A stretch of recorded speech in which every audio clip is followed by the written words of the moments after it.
Hey creepy crafters, welcome back. In today's video I'm going to be transforming this Tim Holtz trash into a Hocus Pocus bookmark, and I'm so excited. I think it turns out really cute. I am going to take you through the entire process. If you don't consider yourself an artist or feel like you can't paint, have no fear.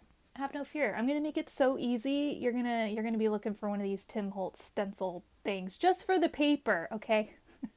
I'm just kidding, of course. But anyway, I went in with some distressing with my StazOn. You saw me doing that. Just kind of darken up the edges, make it a little bit more creepy, a little bit more antique-y looking and spooky. And then I'm going to go in with just a regular old gray paint pen. This is by Posca. I'm just going to do kind of a little swoopy pretzel-y knot thing.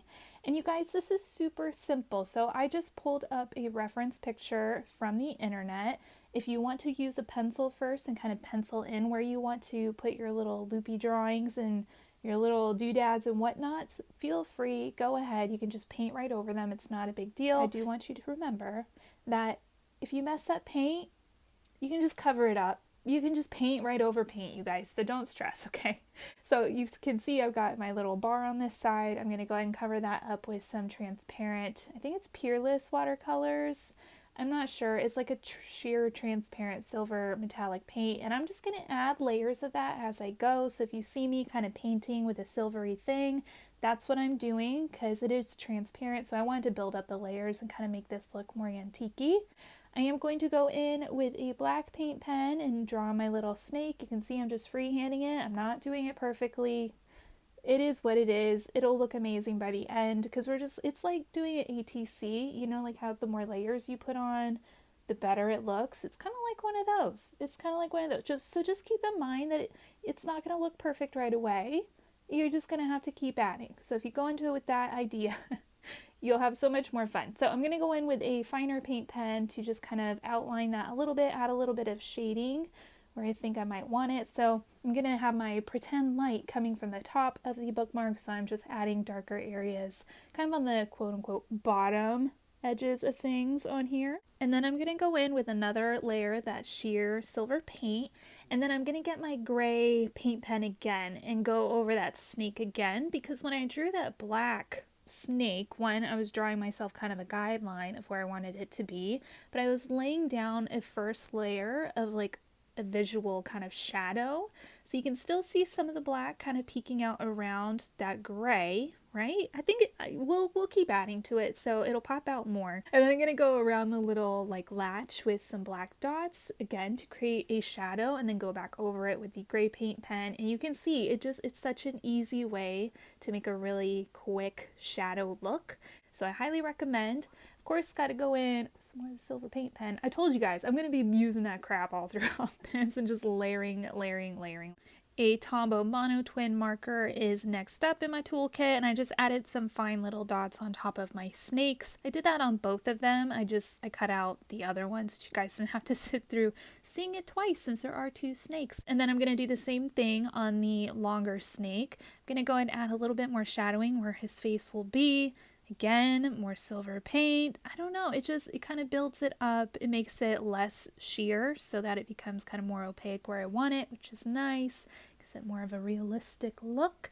I'm going to go ahead and punch out, I guess die cut out, a little circular thingy here. Now this is meant for like, I don't know, eyelets or hole reinforcing or something, but I'm going to turn it into an eyeball because it's the smallest little circly thing, punchy, cutty thing I had, so it's what I'm using. So I'm going to make a little bit of a base here with some Tombow Mono Multi, add my little circular reinforcer thing, put back in the little hole for the middle, and then I have a fun little eye shape, right? So easy. I'm going to make it purple because it's fun. I love purple, why not? And then I had previously circle die cut out some black glitter, so I just repurposed one for the center of my eye. I'm going to go ahead and cut a slit here to pop my eye in. I'm going to use the Tombow Mono Twin again to kind of differentiate that, and then I'm going to go in with some paint pen. So I have a brown one here. I'm going to like kind of wipe it off while it's still damp, and then go in with a black one to add some more detailing, kind of blend that out with my paintbrush. It's still damp from that sheer paint. I didn't bother cleaning it because again, sheer paint, it's fine. It's fine. But I will say that blending it out with the brush made it look so much more realistic, and the end result looks so much cooler because of it. So I just slid the eye in there and secured it in place with some more of the Tombow Mono Multi. So fun, so cute, but we got to get to the stitching, right? So here's my trick, okay? Use a paint pen and then dab it off like right after while it's still wet. And you get kind of a more faded, distressed look. It's so fun, right? Already this looks so cool.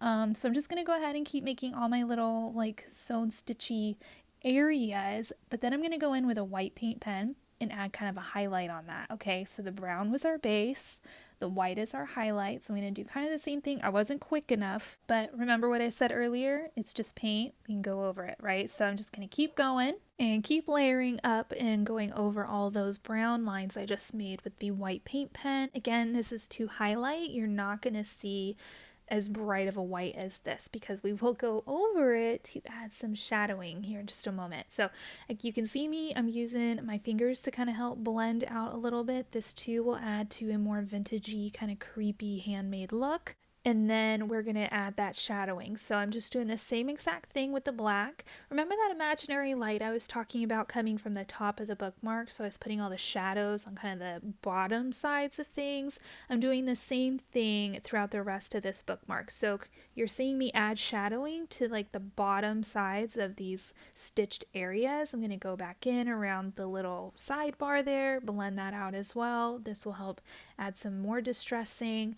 And I'm going to do the same thing, you guys, on this snake. And you can see just from doing one side of it, it's starting to pop, right? It looks so cool.